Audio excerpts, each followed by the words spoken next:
Hello, and welcome to my YouTube channel, Religion's Black Eye. Why should I choose Religion's Black Eye as a title for my channel and as my username? Simply put, I represent that which the theist dread the most. Until only recently, a lay minister, worship leader, and dyed-in-the-wool Christian fundamentalist who has begun the process of standing fully in the light of rational atheism. Why do I say begun? Well, for the time being I'm still considered by my entire family, and every one of my friends, save one, to be the chief Bible thumper among them. This distinction is one that I once took a great deal of satisfaction in accepting. Now it is the millstone about my neck I wish to shed. Of course, I can already hear the protests of theists that come across my channel and watch this video. I can hear them saying, if his rational reasoning has brought him to such a place of enlightenment, why does he not sit in front of a camera and rail against religion in full view of the worldwide audience with which he seeks to share his ideas? Unfortunately, I, like many others in our country and around the world, remain for the time being a closet atheist. Thankfully, this wonderful program I discovered at extranormal.com, called Stage, will allow me the freedom to share my story, my point of view, and naturally the atheist argument against organized religion today, while in my real life I slowly push open the door of the religious prison imposed on me at my birth, so that I may breathe the fresh air of reason, unsullied by fantasy, fiction, and the fallacy of the God of the Bible. I suppose some biographical information would be most appropriate at this point, and would certainly go a long way to explaining the title I have chosen to use for my channel. Religion's Black Eye. It would also provide some insight into the reason my coming out as an atheist is currently on hold. I was born in 1970, to a very sweet mother, and a very strong father. Both were, and are, Southern Baptist Christians.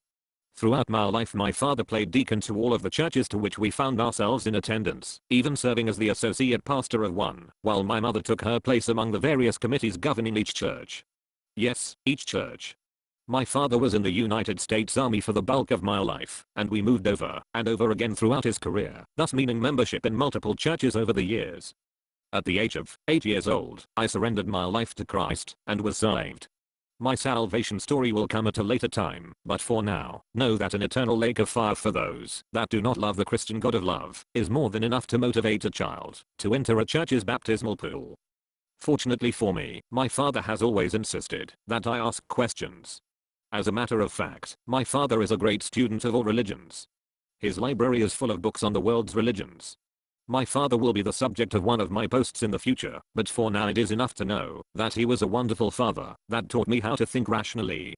Unfortunately for him, I don't think he expected me to turn the logic he valued around and place its magnifying glass of reason on Christianity.